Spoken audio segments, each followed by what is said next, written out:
like adventure air sports where it's like a tramp.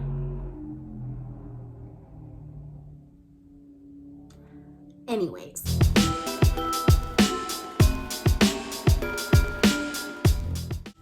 What's up? I'm Shanice and welcome to my YouTube channel.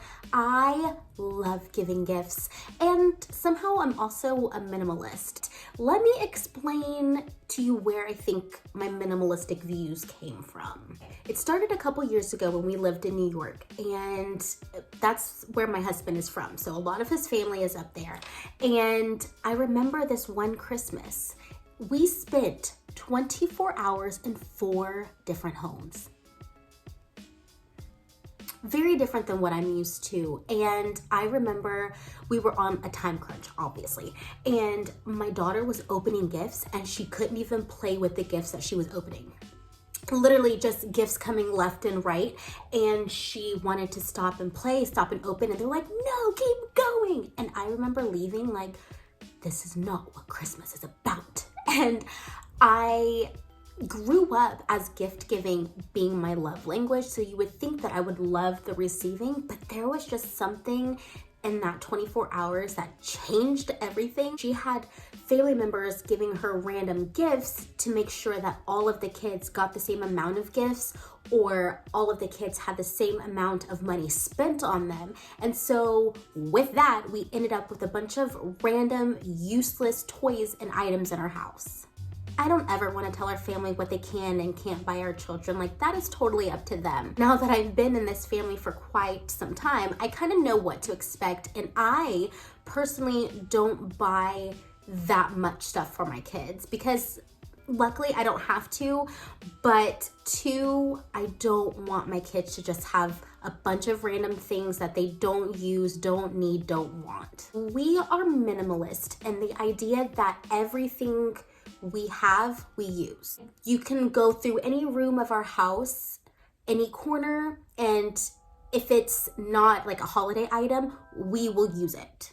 Like, I try my absolute best to use everything that we have in our house. I just don't like the idea of consumption and waste.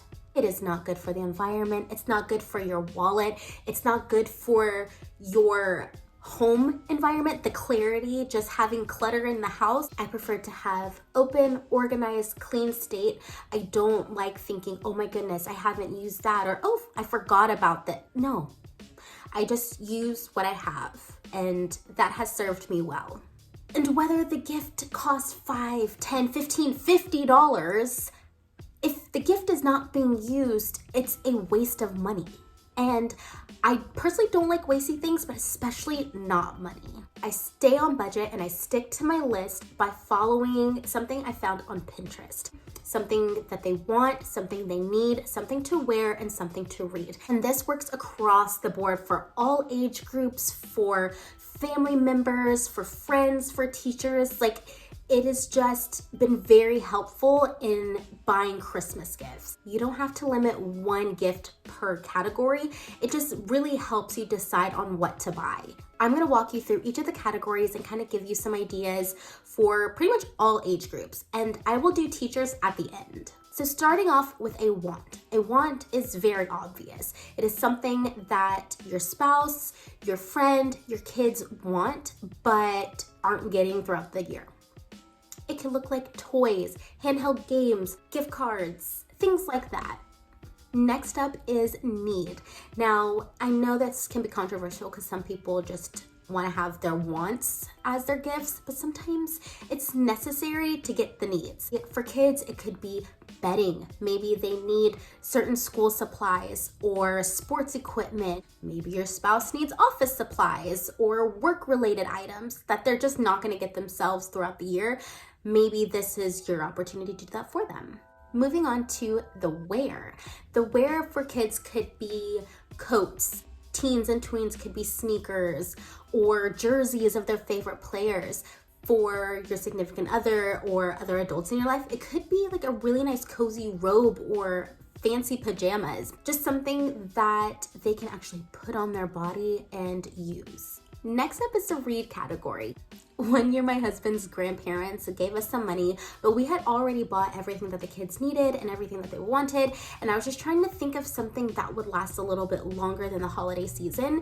And I ended up buying them a subscription to Highlights. And I'm sure you've seen Highlights in doctor's offices growing up or whatever, but they have stories, crafts, they have pictures and a picture puzzles and things like that. So it's something for my kids to do, and it was something for them to look forward to every month. So it wasn't just something they received at Christmas. It was just the gift that kept on giving.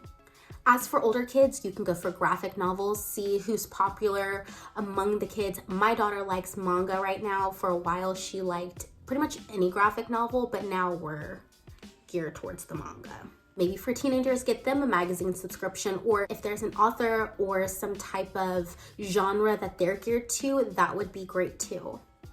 As for adults, you can go for nonfiction books, self-help books, parenting books, or books geared toward a certain hobby. If they like to garden, maybe find them a cool gardening book or something like that. This last category is an extra category, and it's the places to go or the things to do category. And for younger kids, it could be like an indoor playground or like a trampoline park. For older kids, it could be like a trip to a specific museum, a concert, or something along those lines. Maybe for adults, it could be a sports game they could attend.